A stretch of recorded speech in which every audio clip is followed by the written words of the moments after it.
네, 안녕하십니까. 저는 아산병원 노년내과에서 주로 어르신들을 진료하고 있는 노년내과 장일영이라고 합니다. 오늘은 70대 내 몸 사용 설명서라는 주제로 한번 가볍게 이야기해 보려 합니다. 사실 제가 어르신들을 진료하면서 어르신들께서 굉장히 이런 건강관리나 몸관리를 열심히 하고 있는 모습을 많이 보게 됩니다. 그런데 이제 그럼에도 불구하고 열심히 하시는데도 뭔가 몸이 계속 조금 나빠지고 뜻하는 바대로 몸이 좋아지지 않고 계속해서 조금씩 나빠지고 또 이렇게 힘들어 하시는 모습을 보면서 조금 어떤 방법이나 모양이 잘못된 경우들을 꽤 많이 봐왔습니다. 특히 어르신들께서 젊었을 때 우리가 건강을 관리하던 방식 또는 그때의 노하우를 70대가 돼서도 그대로 적용을 하시면서 건강을 유지하려고 하시는 경우들을 많이 봤는데요.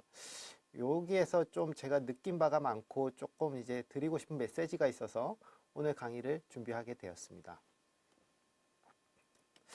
아마도 모든 70대 분이 이 강의를 통해서 조금 도움을 얻으실지는 잘 모르겠습니다. 그런데 아래와 같이 여기 써 있는 부분에 대해서 하나 내지 두 가지가 해당되시는 분들은 아마도 좀 도움이 되실 것 같습니다. 첫 번째는 이 이유 없이 피곤한 경우입니다. 이 어르신들께서 이제 자고 일어나도 막 피곤한 경우가 있고, 그 다음에 이제 뭐 운동하시는 경우, 특히 뭐 골프 치시거나 또는 밖에서 게이트볼 치시고 할 때 조금만 해도 예전하고 다르게 이제 피곤감을 크게 느끼는 경우가 있죠.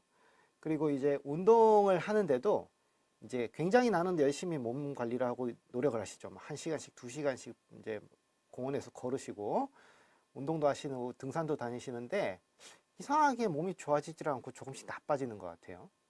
그리고 허벅지가 자꾸자꾸 그러면서 가늘어져요. 예. 나는 나대로 먹는 것도 잘 챙겨 먹고 운동도 열심히 하는데 이게 어쩔 수 없는 부분인지. 그다음 이 혈압이랑 당뇨를 이제 댁에서 또 가정에서 이렇게 이제 측정을 하는 경우가 많죠. 그런데 이 혈압이나 당뇨가 이제 들쭉날쭉 하거든요. 나이가 들면은 올라갈 때는 되게 무섭게 올라가고 또 떨어질 때는 막 굉장히 낮게 또 측정이 됩니다. 이거 정말 괜찮은 건지. 그 다음에 이제 약을 먹고 있죠. 뭐 혈압약이나 콜레스테롤 약 같은 가벼운 약들도 있고요. 뭐 심장약이나 또는 뇌졸중 약 같은 경우 이제 먹고 계십니다.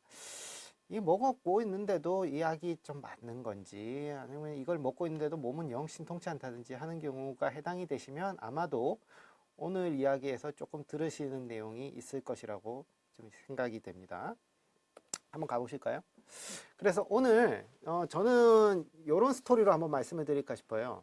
첫 번째는 우선은 내가 과연 건강한가? 그리고 내가 몸 건강하다고 생각하는 그 건강이 진짜 건강하게 맞는 건가?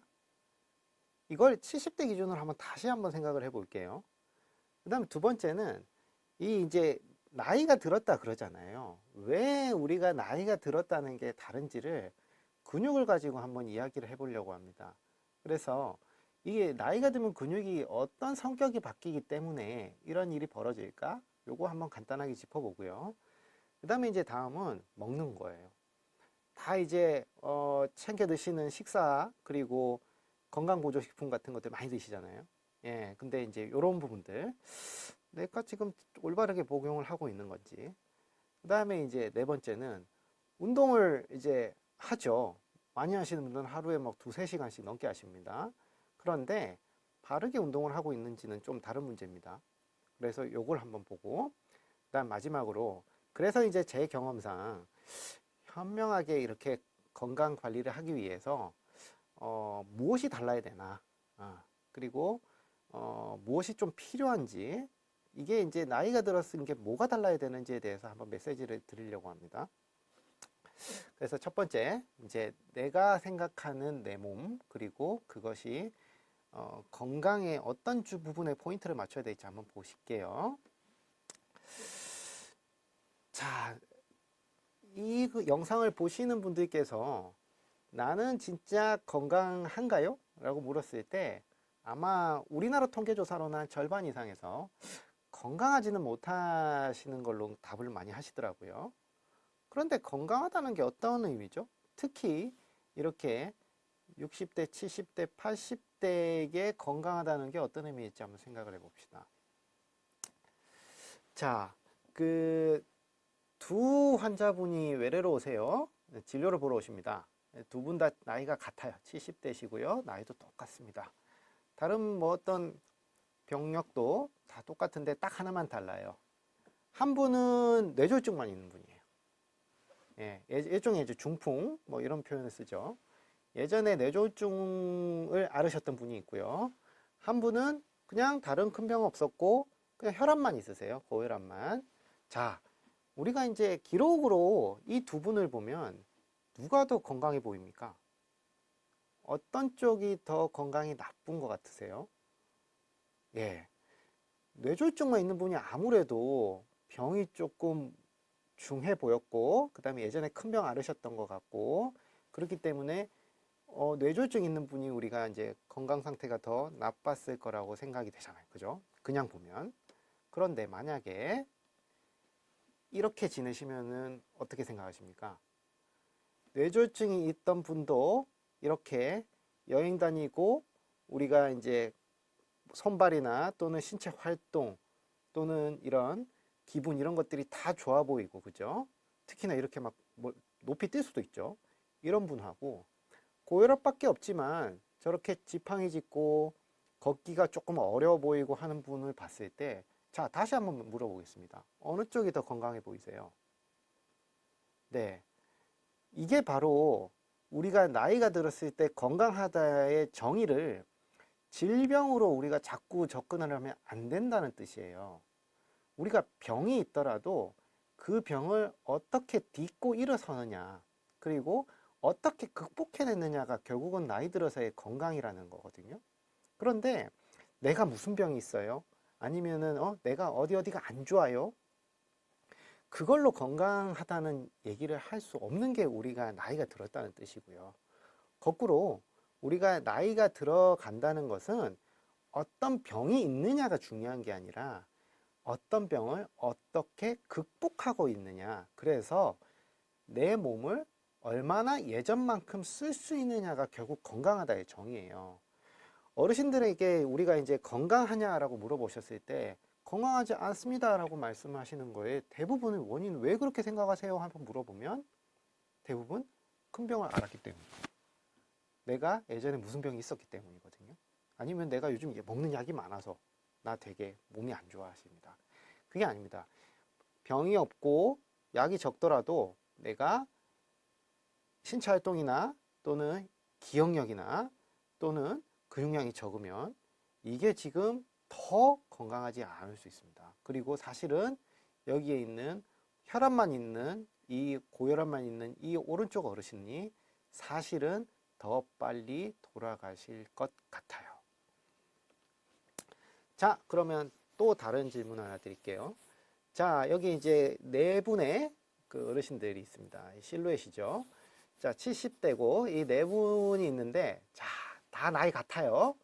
자, 누가 이제 건강해 보이십니까? 하면은 이제 조금 보이시죠? 당연히 왼쪽에 이렇게 딱 서 있는 꼿꼿하게 서 있는 분이 제일 건강해 보입니다. 그죠? 그리고 휠체어 타신 분이 아무래도 건강이 제일 나빠 보여요. 그죠? 네, 좋아요. 그거는 또 맞습니다. 그런데 우리가 이분들을 한번 물어보니까 이렇습니다. 아, 제일 꼿꼿한 분이 폐암 말기래요. 네, 안타깝죠. 그리고 한 분은 관절염인 거예요. 그러면 여기서도 건강하다의 또 어떤 정의가 좀 기준이 틀려지죠. 그죠? 관절이 안 좋았던 분이 아무래도 암 말기보다는 좀 낫지 않을까요? 그죠? 네. 그래서 우리가 건강 상태를 어르신들의 건강 상태를 일직선으로 이렇게 줄을 세워서 당신은 당신보다 낫습니다. 또는 어머님은 아버님보다 건강하지 않습니다라는 말씀을 드리는 게 사실은 굉장히 어렵고 그거를 주변 사람들이나 또는 다른 분들이 우리가 얘기하는 걸 곧이곧대로 우리가 받아들여서 순서를 매기기가 굉장히 어려워요. 예를 들면은 우리가 이제 관절만 안 좋기 때문에 뭐 관절이 여기저기가 안 좋으면은 아플 수 있죠. 그죠? 근데 무릎 하나만 안 좋으신 분하고 그다음 무릎, 허리, 어깨, 팔 다 안 좋으신 분하고 또 다르고. 그죠? 그리고 그 관절이 안 좋은데도 불구하고 어떤 분들은 굉장히 잘 다니시거든요. 그죠? 근데 우리가 이제 세간에 주변 특히 우리 동년배 어르신들 또래 분들께서 그러시잖아요. 야, 어디가 안 좋으면은 어떻게 된다더라. 어디가 안 좋으면은 어떻게 됩니다. 뭐 약해야 된다. 치료를 해야 된다. 굉장히 이제 치료를 받은 분들이 많기 때문에 옆에서 훈수를 두는 분들이 되게 많아요. 그죠? 그런데 이것을 사실은 곧이곧대로 받아들이기에는 내 자신이 너무 복잡해요. 복잡하고 내가 단순히 병만 가지고 내 건강을 딱 몇 점 이렇게 하기가 없잖아요. 그렇게 할 수가 없거든요. 그렇기 때문에 주변에 이런 어떤 우리 무용담들 있잖아요. 나 이렇게 하니까 뭐 이런 치료를 받았다. 아니면 이렇게 하면 좋아졌다. 이런 것들을 나한테 그대로 적용하기에는 좀 어려워요. 이게 젊었을 때는 좀 되거든요. 근데 나이가 들었다는 것은 결국은 다른 사람의 치료의 어떤 그 치료를 받고 나서 극복했던 병력이라든지 또는 치료 과정을 우리가 그대로 받아들이기가 그만큼 어렵고 그걸 나한테 그대로 나도 그럴 것이다 라고 얘기하는 것은 굉장히 위험한 판단일 수 있습니다. 자, 그러면 다음입니다. 자, 지금 두 외국인이 있습니다. 네, 외국인이 있고 지금 둘 다 나이가 똑같아요. 근데 이제 두 분이 비슷하게 생겼지만 다른 분입니다. 자, 어느 쪽이 더 건강해 보이시죠? 아무래도 좀 더 피부톤이 밝고 그다음 주름도 좀 적어 보이는 여기 이제 오른쪽에 있는 분이 좀 더 나아 보이시는 것 같잖아요. 예, 맞습니다. 예. 아무래도 이쪽이 좀 더 건강해 보이시는데요. 자, 몸매가 이렇습니다. 자, 한쪽은 피부가 별로 안 좋아 보이고 주름도 좀 많아 보이시지만은 몸에 근육이 되게 많고 탄탄한 근육을 가지고 있고 운동도 되게 잘 하실 것 같이 보입니다. 이쪽과 피부는 좋고 관리는 굉장히 잘 되고 있고 온화한 미소에 화장까지 잘 돼 있죠. 그런데 이제 비만이 좀 많아 보입니다. 그죠? 평소에 운동은 조금 못 하신 것 같아요. 그리고 지금 저 비만이면은 아무래도 허리랑 무릎, 어깨 다 안 좋으실 것 같은데요. 그리고 콜레스테롤도 좀 높을 것 같다고 예상이 됩니다. 건강하게 또 다르잖아요. 저 얼굴만 갖고도 우리가 얘기 못 합니다. 그죠? 그런데 이 두 분이 20년이 딱 지나고 10년이 지나면 또 다시 이렇게 돼요. 자, 다시 앞으로 한번 돌아가 볼게요. 자, 이분들이 나중에 시간이 지나서 보면 다 이렇게 됩니다. 왜 이런 차이가 벌어질까요? 네. 우리가 이런 기억력 관리, 그리고 기분, 정서 기능이라고 그러죠. 우울증이나 기분, 유쾌함의 관리가 이렇게 많은 차이를 나타낼 수도 있습니다. 그게 꼭 비만이나 또는 근육 관리뿐만이 아니라 우리가 정신 건강에 대한 관리라 그러잖아요. 요게 같이 안 되면 천하에 좋은 약을 먹고 좋은 음식을 먹고 확실한 운동을 해도 결국은 이렇게 나이가 들어감에 있어서 굉장히 불행해질 수가 있습니다. 그래서 자, 이 시점에서 우리가 다시 한번 돌아보세요. 지금 내가 건강한가? 그리고 나는 내 상태를 명확하게 알고 있는가? 내 질병은 아는데 내 몸은 잘 모르고 있는 거 아닌가? 그리고 내 정신 건강이나 기억력은 온전한가? 이걸 한번 좀 다시 한번 생각해 보시길 바라고 여기에서 내 건강을 한번 다시 정의할 수 있어야 돼요. 여기서 만약에 내가 문제가 정말 없다고 하시면 그분 정말 건강한 것입니다. 그런데 대부분은 두 부류예요. 첫 번째는 너무 복잡해서 나는 내 건강이 어떤지 모르겠어 하시는 분들이 있고요. 그다음 한 부류는 내가 이런 병이 있지만 난 그래도 괜찮아. 그래서 나는 지금처럼 해도 될 것 같아 하는 분이 있습니다. 이런 분들은 괜찮아요. 우선 조금 더 시간이 여유가 있기 때문에 급하게 서두르실 필요는 없습니다. 그러나 지금 내가 내 몸 상태가 어떤지 모르는 분들, 그리고 내 건강 상태에 대해서 방향을 못 잡겠는 분들은 뒤에 영상을 계속 한번 시청해 보시는 거 좋을 것 같습니다. 진짜 건강 상태를 알아야 그 다음을 우리가 논할 수가 있습니다. 근데 우리가 이제 어떤 건강 상태를 우리가 이야기함에 앞서서 이제 나이가 들면은 공통적으로 모든 사람들이 몸에서 어떤 변화가 생기는지를 오늘은 근육 중심으로 한번 좀 이야기를 해보려고 해요. 지금 이제 보시면은 막 뭐 영어 일단 보지 마시고요. 자, 저 사람이 있고 막 빨간색으로 점이 막 있습니다. 나이가 들면은 다 안 좋을 수 있는 곳이에요. 그죠? 여기서도 지금 보시는 분들께서 안 좋으신 포인트들이 몇 개인지 이렇게 쑥 세볼 수도 있습니다. 물론 저거보다 더 많이 안 좋습니다. 대부분. 보통 우리가 70대 분들은 저기에 있는 점 중에서 평균적으로 7군데는 아프다는 통계가 있습니다. 즉 내가 심장이 안 좋고 혈압이 있고 그 다음에 어떤 예전에 큰 병을 앓았다 하더라도 저런 식으로 나를 괴롭히는 병들이 7개 가까이 있다면 그게 오히려 여러분들을 더 힘들게 하고 괴롭히는 게 아닐까요? 그렇죠? 그래서 질병이 내 질병으로만 너무 관리하려고 하시는 게 아니라 몸 전체를 관리하셔야 되고 그동안 질병이 아니라고 생각하고 그냥 나이 들어서 생기는 문제라고 했던 이런 부분들에 대해서도 다시 한번 생각해서 그게 정말 내 질병이 아닐까라는 생각을 한 번쯤은 하셔야 합니다. 특히 우리가 이제 이런 게 있습니다. 나는 원래 젊어서도 이랬어 하는 그런 것들이 있습니다. 뭐 사람마다 다 있죠. 예. 젊어서부터 난 변비가 오래됐어. 그래서 원래 내가 젊었을 때도 5일에 한 번 화장실 갔어. 근데 난 괜찮았었어.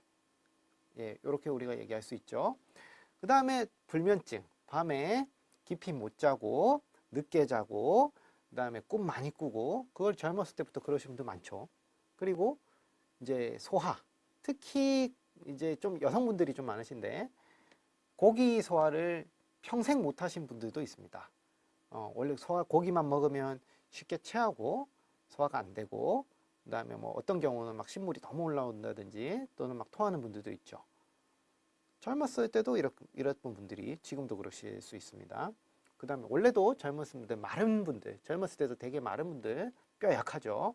아마 50대, 40대 골다공증 있습니다라는 그런 진단 들으신 경우도 있을 겁니다.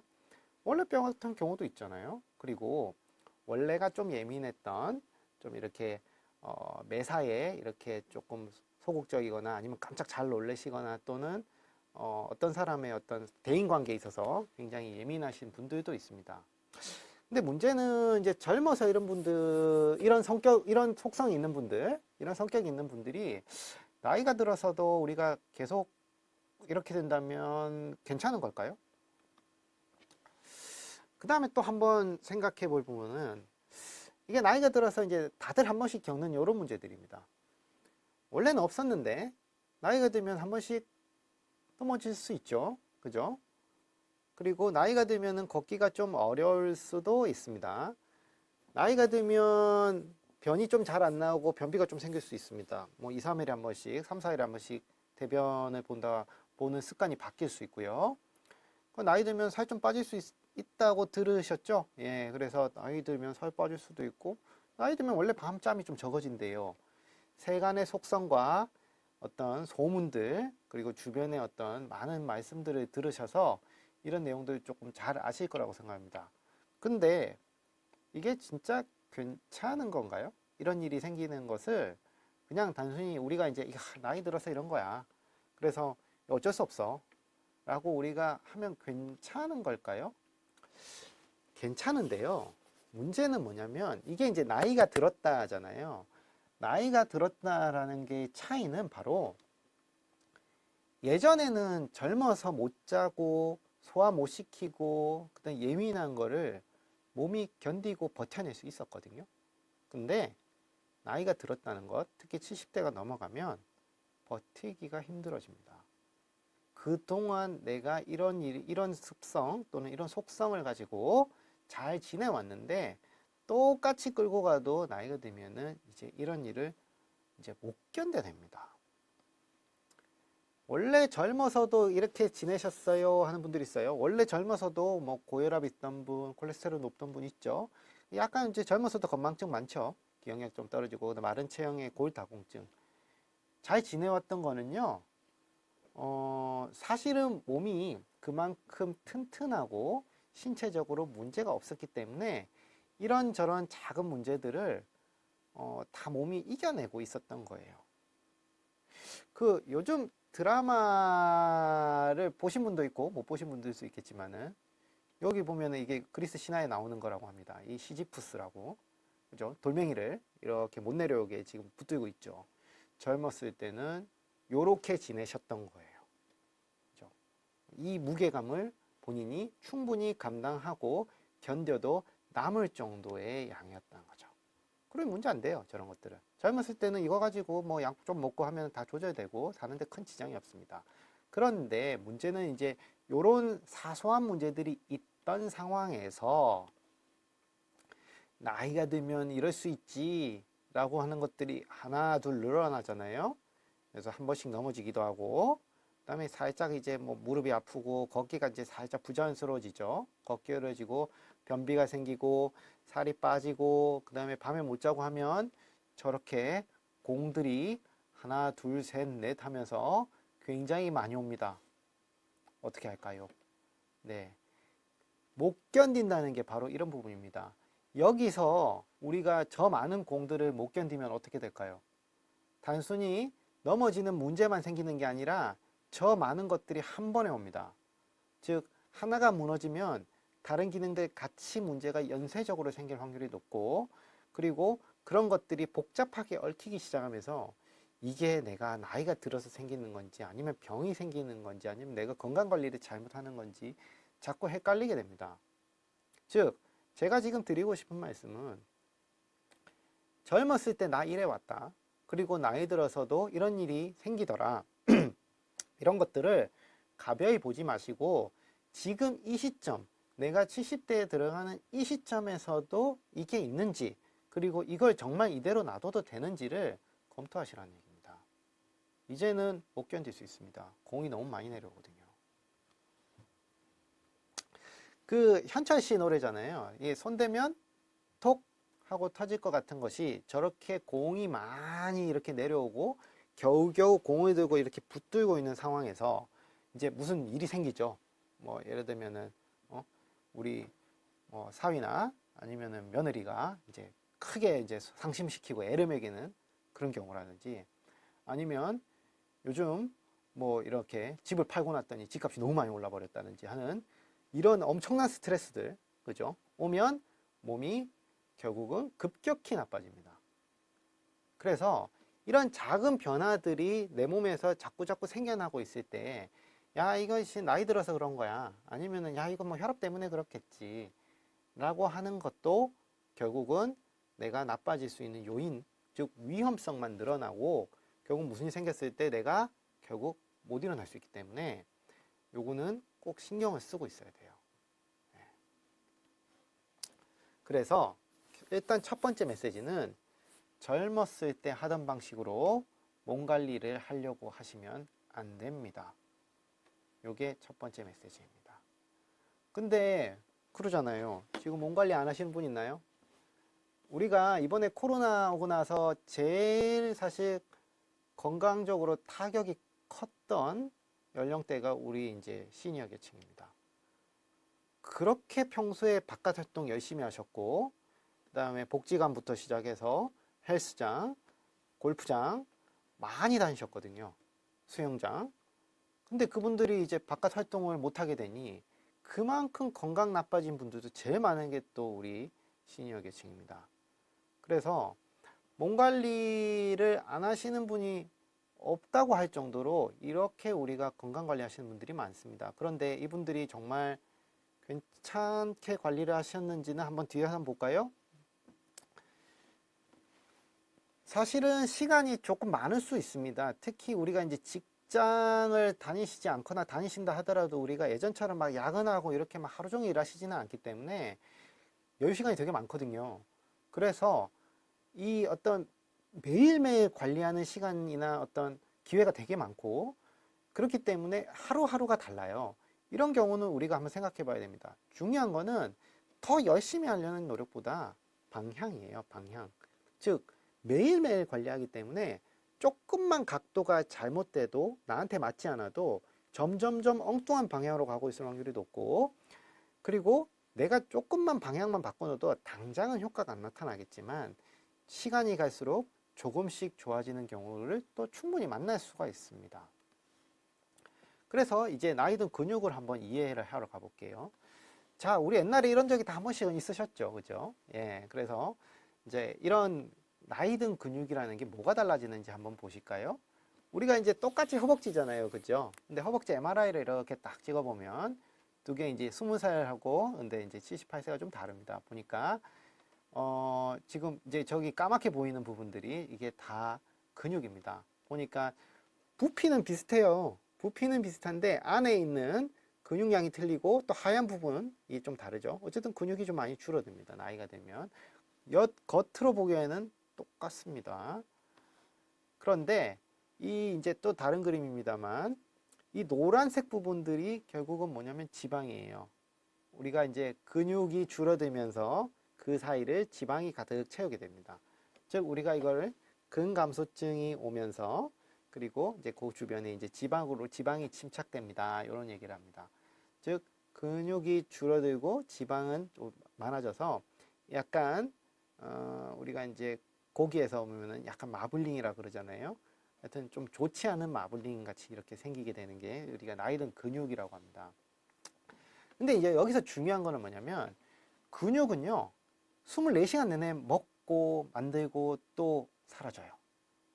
이게 되게 중요한 겁니다. 24시간 내내. 그 근육은 우리가 이제 근육도 먹고 살아야 되잖아요. 뭔가 영양분을 공급을 받고 그 다음에 이제 이것을 이제 우리가 이제 영양분을 입으로 먹으면 그게 소화가 되고 흡수가 돼서 이제 근육으로 간단 말이에요. 근데 이제 근육이 좋아하는 게 있고 근육이 필요한 게 있습니다. 뭘 먹고 살까요? 밥, 뭐 고구마빵, 그다음 견과류 뭐 이런 것들도 있고 다 이제 어르신들 많이 좀 챙겨 드시는 것들이죠. 근육은요 다 먹고 살아요. 잡식성입니다. 그런데 그 중에서 제일 많이 필요하고 제일 항상 필요한 게 있습니다. 그게 바로 단백질입니다. 그 근육은 기본적으로 우리가 이제 고기 생각하면은 맞습니다. 고기로 구성되어 있는데 탄수화물하고 지방도 다 필요해요. 비타민도 필요합니다. 그런데 가장 중요한 거는 단백질이고 단백질이 있어야 실제로 이 영양분을 흡수해서 힘도 내고 그 다음에 새로운 단백질을 계속 만들어내면서 우리 근육을 유지하고 새 걸로 바꿔주는 역할을 합니다. 단백질이 제일 중요합니다, 현재는. 그런데 우리가 이제 단백질 중에서는 단백질을 막 잘게 분해시켜 놓은 거, 소화시켜 놓은 거죠. 그걸 아미노산이라고 하거든요. 그러니까 이제 우리가 고기를 입으로 먹으면 장에서 이렇게 소화가 되고 분해가 되면서 아미노산으로 분해가 되고 흡수가 됩니다. 이런 걸 먹으면 이제 근육이 생기고 또 근육이 생기고 나면은 좀 우리가 운동을 한다든지 아니면은 그냥 안 쓰고 쉬면 이게 이제 분해가 되면서 다시 아미노산으로 가고 이 과정이 반복이 되는데 나이가 들면은 단백질이 있어도 근육이 잘 생기지 않게 되고 근육의 분해되는 속도는 계속 유지가 되거든요. 그러니 생기진 않는데 자꾸 망가지는 거예요. 그러니 평소보다 아미노산을 사실은 훨씬 더 많이 먹어야 돼요. 젊었을 때보다 아미노산이 많이 먹어야 되고 거꾸로 단백질이 부족하면 근육은 안 생깁니다. 여기서 안 생긴다는 것은 아무리 본인이 운동을 열심히 하고 무언가 노력을 하더라도 근육은 생기기 어렵습니다. 그래서 단백 없고 아미노산 없이 내가 근육 늘어야지라고 하시는 것은 아주 단기간 효과고 거의 이제 장기적으로는 생기지 않습니다. 그래서 단백질, 특히 아미노산은 우리가 잘 드셔야 되는 것이 필수적이라고 볼 수 있겠습니다. 특히 우리가 이제 운동을 하면은 이 과정을 조금 더 도와주긴 해요. 그러니까 이제 좀 촉진한다 그러죠. 그래서 우리가 단백질이나 아미노산 이런 것들을 먹으면서 운동을 하면 그게 우리가 근육 생성을 더 빠르게 하는 그런 강한 촉진제가 되기 때문에 우리가 운동하세요 권해드리는 거예요. 그죠? 다만 여기서 위치가 보면은 운동한다고 근육 생기는 게 아니죠. 아미노산 단백질이 있어야 생긴다는 거잖아. 운동은 도와주는 거. 그러니 우리가 운동은 근육을 위해서 돕는 거. 실제로 재료가 필요한데 재료는 단백질, 아미노산. 됐죠? 그리고 아미노산 중에서도 다른 것들은 우리가 필요한 만큼 간에서 막 이렇게 바꿔서 만들 수 있습니다. 그런데 필수 아미노산이 필요해요. 요거는 제가 뒤에서 한번 말씀을 드릴게요. 필수 아미노산이라고 하는 거는요, 우리 몸의 간은 되게 대단해가지고, 우리가 떡을 드시든 고구마를 드시든 견과류를 드시든 필요한 거는 우리가 간에서 우리 몸에 필요한 걸로 다 바꿔가지고 몸으로 다 보내버립니다. 다 만들 수 있어요. 그래서 웬만큼 먹으면 문제될 게 없어요. 근데 필수 아미노산은 간이 못하는 겁니다. 아무리 먹어도 필수 아미노산은 만들어낼 수가 없고 바꿀 수가 없습니다. 그 말은 무조건 입으로 먹어야 됩니다. 누가 만들어 놓은 걸 먹어야 돼요. 근데 이 필수 아미노산이 근육에서 제일 중요하거든요. 그래서 필수 아미노산이 충분해야 근육이 만들어져요. 근데 필수 아미노산이 많은 게 지금 그림에 보시다시피 대부분 동물성이거나 육류 같은 거예요. 어류, 생선, 달걀 이런 부분입니다. 필수 아미노산이 들어가 있지 않은 단백질 또는 이제 적은 단백질들이 대개는 우리가 이제 많이 드시는 콩, 두부, 요런 잡곡, 요런 쪽입니다. 그래서 대개 우리가 이제 심혈관 질환이나 혈관병을 걱정하시고 콜레스테롤을 걱정하시기 때문에 우리가 단백질 같은 경우는 이제 아무래도 콩이나 이런 우리가 이제 뭐 두부 또는 이제 잡곡밥 이런 걸로 우리가 좀 많이 하시고 또 견과류 드시잖아요. 근데 필수 아미노산은 결국 부족해요. 그래서 이 부분만큼은 가급적이면 동물성 단백을 좀 충분히 드셔야 근육에 도움이 돼요. 그래서 이제 다시 한번 내 식단 한번 돌아볼까요? 결국은 근육하고 그 다음에 우리가 이제 몸의 신체 기능, 힘을 유지하기 위해서는 동물성 단백이 충분한 게 필요하고 그 다음에 식물성 단백은 사실 웬만큼 식사하시는 분들은 부족한 경우가 잘 없어요. 그리고 이런 경우는 대부분 간에서 또 필요한 걸 우리가 바꿔서 써서 만들어냅니다. 그래서 대개는 콩이나 두부가 더 필요하신 분들이 그렇게 많지는 않아요. 오히려 평소에 단백을 덜 드시거나 별로 안 좋아하셨던 분들, 그리고 어쩌다 한번 드신 분들은 5년, 10년이 지나면 거의 대부분 부족하게 됩니다. 그래서 이 부족한 것들이 온몸에서 조금씩 나타나서 통증도 생기고 기억력도 좀 떨어지고 근육력도 떨어지고 그리고 자꾸 이제 힘도 안 나오고 그래서 운동해 보면은 옛날만큼 운동이 안 됩니다. 동물성 단백이 중요한 이유는 동물성 단백에 있는 필수 아미노산이 필요하기 때문입니다. 우리나라에서 지금 이 우리나라 통계이긴 합니다만은 이 단백질이나 고기 안 드시는 분들이 이렇게나 많아요. 오른쪽 보시면 우리가 이제 어떤 하루에 지금 단백을 얼마나 먹어야 되는다는 기준이 나와 있으면서 동시에 이제 그거 안 먹는 분들이 얼마나 되냐 했을 때는 반 넘어요. 반 넘는 분들이 우리가 고기랑 단백 안 드세요. 필요한 양만큼. 그게 아까 제가 매일매일 방향이 중요하다 말씀드렸잖아요. 그거는 하루에 이만큼 모자란 거가 하루, 일주일, 한 달, 1년이 되면은 엄청난 차이가 벌어지거든요. 그래서 방향이 중요하다는 것은 결국 내가 오늘 단백 섭취가 적고 그게 만약에 매일매일 그렇게 되면 그거는 큰 차이를 벌일 수 있습니다. 그러면 그런 차이가 결국은 근감소증으로 가고 그러면 이제 어떤 다른 치료하기도 힘들고 그다음에 뭘 치료해도 잘 듣지도 않고 이런 일이 이제 발생하게 됩니다.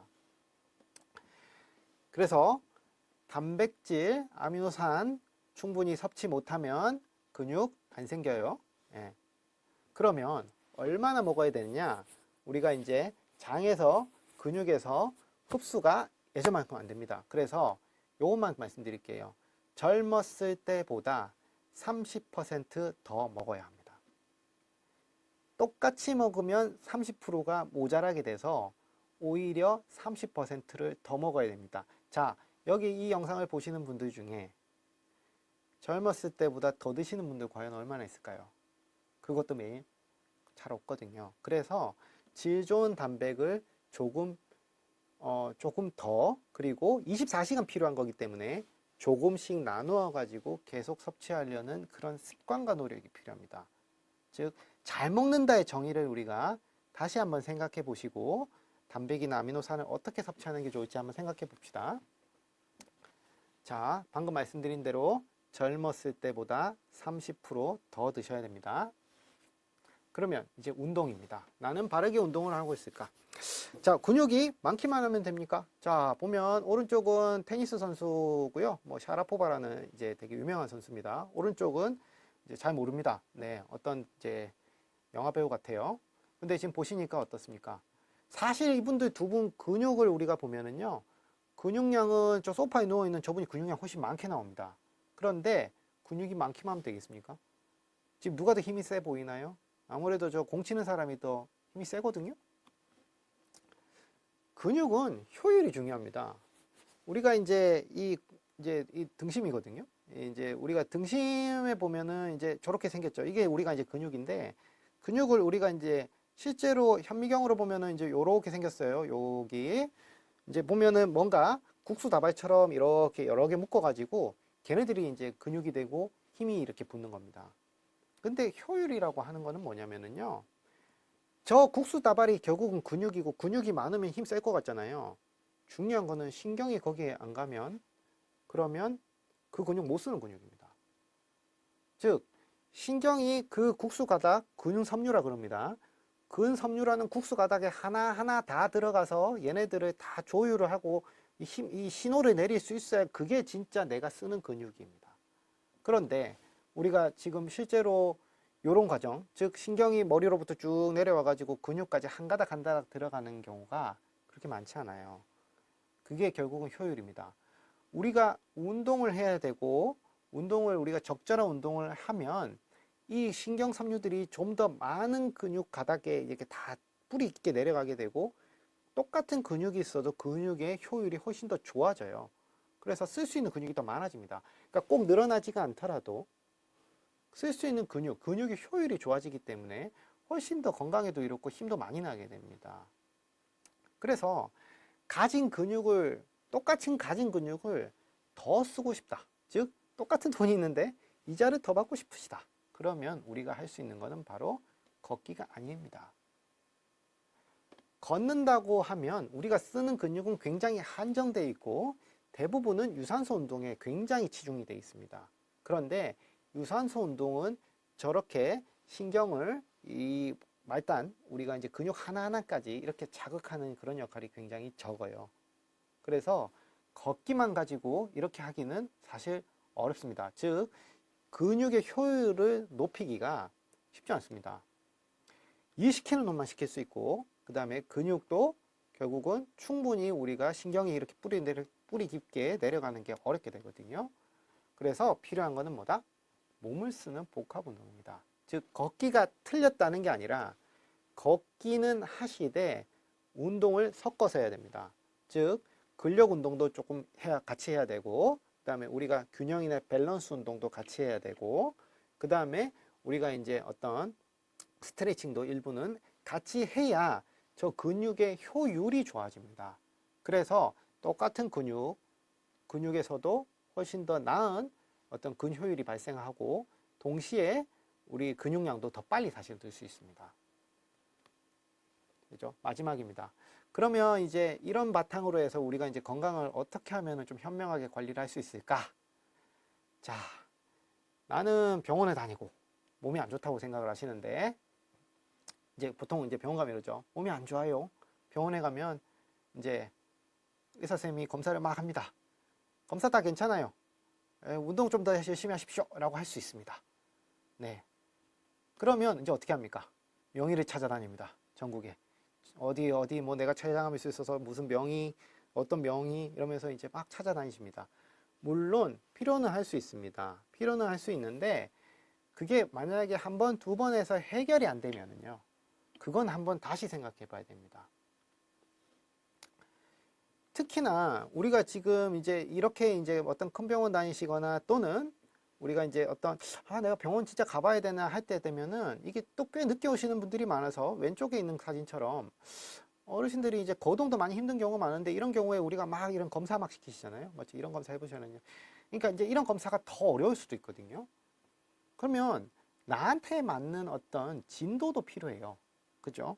어떤 우리가 뭐 명의나 이렇게 훌륭한 선생님도 필요하지만 그걸 잘 고치기 전에 나한테 맞는 검사가 뭔지도 한번 좀 생각해 봐야 됩니다. 그래서 중요한 거는 내 상태를 바르게 진단하는 것입니다. 여기서 중요한 거는 바르게라는 겁니다. 잘이 아닙니다. 똑똑하게가 아닙니다. 바르게 진단하는 것입니다. 우리가 약 많이 드시잖아요. 그죠? 자, 우리 감기약 되게 많이 드시죠? 감기약. 감기약도 드시고 예전에 한번 기억을 떠올려 봅시다. 독한 감기약 먹으면 어떠시던가요? 입이 마르고 자꾸 졸리고 그 다음에 들어눕고 싶고 몸에 힘이 나른하게 힘이 하나도 없죠. 이 상황에서 운동 계속 하실 수 있을까요? 이런 입 마르고 기운 없고 힘 빠지고 어지러운 이 상황에서 우리가 뭔가 몸 관리를 한다고 했을 때 제대로 될까요? 발목을 붙잡고 있는 게 있으면 그거부터 끊어내야 돼요. 그거를 해결을 안 하고 자꾸 운동을 하고 아까처럼 필수 아미노산을 열심히 드신다고 얼마나 좋아질 수 있을까요? 문제가 될 효지, 즉 나의 어떤 성장과 발전할 수 있는 요소를 저해하고 있는 게 있으면 그거부터 우리가 좀 중단해야 되는데 70대 분들에게 약이란 이런 부작용이 늘어날 수 있다는 거예요. 무슨 말이냐면 나이가 들면 부작용이 하도 흔해가지고 병 주고 약 주고가 될 수 있습니다. 그죠? 이게 이제 약이 늘어나면은요 나이가 들었을 때 우리가 이제 부작용 확률이 늘어난다는 게 이제 문제인데 아까 이건 근육하고도 관련이 높습니다. 그러면 약이 9개가 되면은 부작용 확률이 거의 100%고 하나만 있어도 부작용 확률이 30% 가까이 됩니다. 근데 이게 내가 부작용인지 모르죠. 그냥 나이가 들어서 또 뭐가 좀 문제가 생겼다 이렇게 생각하실 수 있습니다. 그런데 어쨌든 약을 한 움큼 드시는 분들은 반드시 그 안에서 나하고 안 맞거나 아니면은 내가 지금 못 견디는 약이 있을 확률이 되게 높습니다. 그렇죠? 지금 여기 통계를 보시면 약 많이 먹고 잘못되는 분들이 되게 많죠. 예, 그래서 요런 것들을 염두를 하셔가지고 내가 약이 많고 그 다음에 약을 먹어도 뭐가 해결이 안 된다 싶으면 자꾸 우리가 이제 그 부분에 대해서 한번 원점에서 재검토를 하고 약을 조절할 수 있는 방법을 찾아야겠고요. 약이 정리가 안 되면 운동 못 합니다. 우리가 저렇게 어지럽고 하는데 어떻게 운동하겠습니까? 그죠? 그리고 세간에 광고가 또 많습니다. 그죠? 뭘 이렇게 사서 드세요. 아니면은 뭐 어디에 뭐가 좋습니다. 기억력에는 어떤 거, 간에는 뭐가 좋고, 그 다음에 뭐 우리 몸에 항산화 효과가 이렇게 하면서 많이 나옵니다. 정말 좋은 효과가 있는 거는요, 다 식약청을 통해서 우리가 병원에서 처방을 할 수 있게끔 만들어 놨습니다. 진짜 효과가 좋고 진짜 좋으면 병원을 통해서 우리가 처방을 할 수 있게 해드리고 동시에 나라에서 보험도 해드립니다.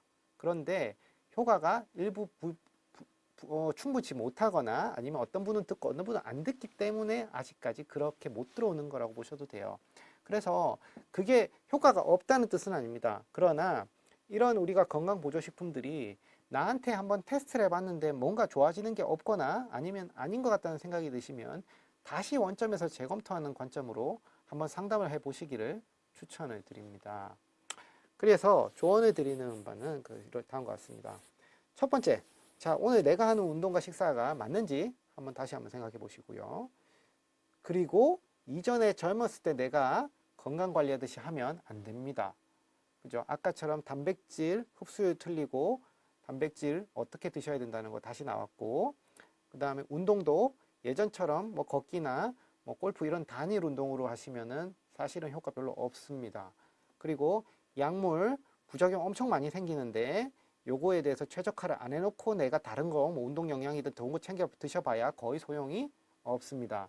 그리고 이제 문제가 해결이 안 되고 명의를 찾아가시는 건 좋은데 그 전에 나를 좀 잘 알고 내 건강을 꾸준하게 의논할 수 있는 이런 나침반 같은 역할을 해줄 수 있는 그런 의사를 주변에 꼭 만들어 두십시오.